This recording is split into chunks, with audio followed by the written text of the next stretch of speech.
Assalamualaikum warahmatullahi wabarakatuh. Baiklah, saya Rizky Izati dengan NIM 23411070047. Di sini saya akan memenuhi tugas tafsir tarbawi, yaitu yang pertama membacakan surah, yang kedua menafsirkan ayat secara perkata, yang ketiga isi kandungan, dan yang keempat keterkaitannya dengan pendidikan. Baiklah, di sini saya akan membacakan ayat ke-12 surah Ali Imran ayat 104 dan 110. A'udzu billahi minasyaitonir rajim.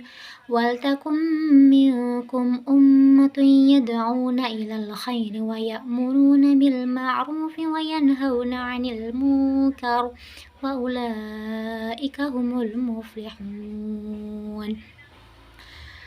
Kuntum khaira ummatin ukhrijat lin-nasi Kuntum khaira ummatin ukhrijat lin-nasi tu'minuna Kuntum khaira ummatin ukhrijat lin-nasi ta'muruna bil ma'ruf wa tanhauna 'anil munkari wa tu'minuna billah walau amana ahlul kitabi lakana khairul lahum minhumul mu'minuna aktsaru lahumul fasiqun.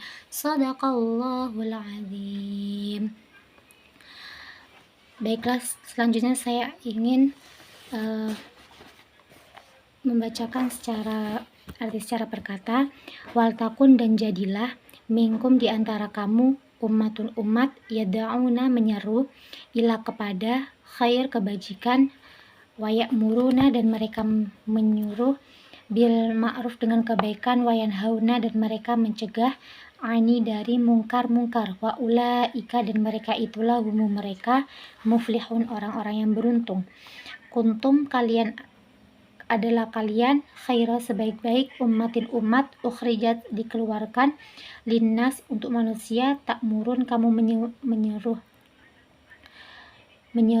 bil ma'ruf, dengan kebaikan, wa tanhauna, dan kamu mencegah, anil mungkar, dari mungkar, wa tu'minu, dan kamu beriman, billah, kepada Allah, walau, dan sekiranya, amana, beriman, ahli kitab-kitab, lakana, tentulah itu, khair, lebih baik, lahum, bagi mereka, minhum, di antara mereka, mukminun, orang-orang beriman, wa aktsaruhum, dan kebanyakan mereka, fasikun, orang-orang yang fasik. Baiklah, selanjutnya saya akan membacakan isi kandungan pada ayat 104. Untuk mencapai maksud tersebut perlu adanya segolongan umat Islam yang bergerak dalam bidang dakwah, yang selalu memberi peringatan bila mana tampak gejala-gejala pepecahan dan penyelewengan, karena pada ayat ini diperintahkan agar di antara umat Islam ada segolongan umat yang terlatih di bidang dakwah, yang dengan tegas menyuruhkan kepada kebajikan, menyuruh kepada yang makruf atau baik, dan mencegah dari yang mungkar atau maksiat. Dengan demikian umat Islam akan terpelihara dari perpecahan dan infiltrasi pihak manapun. Menganjurkan berbuat kebaikan saja tidaklah cukup, tetapi harus dibarengi dengan menghilangkan sifat-sifat yang buruk. Siapa saja yang ingin mencapai kemenangan, maka ia terlebih dahulu harus mengetahui persyaratan dan taktik perjuangan untuk mencapainya, yaitu kemenangan tidak akan tercapai melainkan dengan kekuatan, dan kekuatan tidak akan terwujud melainkan dengan persatuan.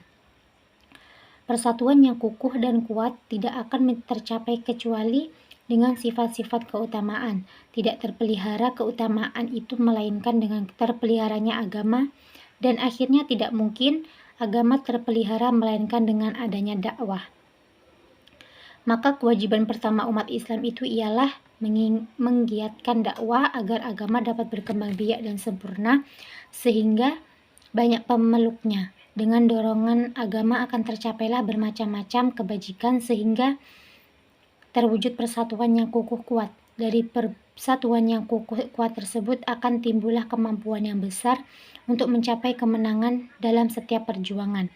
Mereka yang memenuhi syarat-syarat perjuangan itu orang-orang yang sukses dan beruntung. Selanjutnya pada ayat 10, 110, ayat ini mengandung suatu dorongan kepada kaum mukminin agar tetap memelihara sifat-sifat utama itu dan agar mereka tetap mempunyai semangat yang tinggi. Umat yang paling baik di dunia adalah umat yang mempunyai dua macam sifat, yaitu mengajak kebaikan serta mencegah kemungkaran dan senantiasa beriman kepada Allah. Semua sifat itu telah dimiliki oleh kaum muslimin pada masa Nabi dan telah menjadi darah daging dalam diri mereka. Karena itu mereka menjadi kuat dan jaya.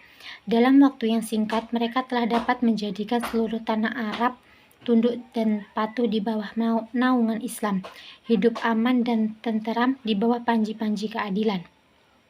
Padahal mereka sebelumnya adalah umat yang terpecah belah, selalu berada dalam suasana kacau dan saling berperang antara sesama mereka. Ini adalah berkat keteguhan iman dan kepatuhan mereka menjalankan ajaran agama dan berkat keteguhan iman dan kepatuhan mereka menjalankan ajaran agama dan berkat ketabahan dan keuletan mereka menegakkan amar ma'ruf dan mencegahkan kemungkaran. Iman yang mendalam di hati mereka selalu mendorong untuk berjihad dan berjuang untuk menegakkan kebenaran dan keadilan sebagaimana tersebut dalam firman Allah. Sesungguhnya orang-orang mukmin yang sebenarnya adalah mereka yang beriman kepada Allah dan Rasul-Nya. Kemudian mereka tidak ragu-ragu dan mereka berjihad dengan harta dan jiwanya di jalan Allah.